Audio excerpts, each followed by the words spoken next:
How to disable password expiration on Windows 11.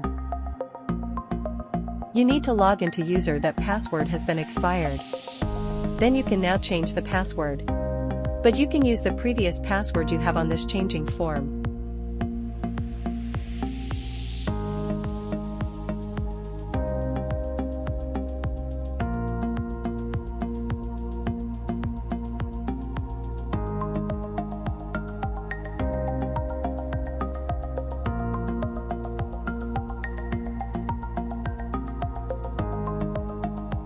You can now set password expiration to disable.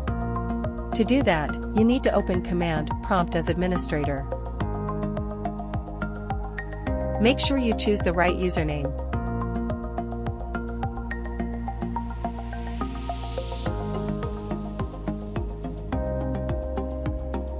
Type the command to apply Disable Password Expiration for username you select.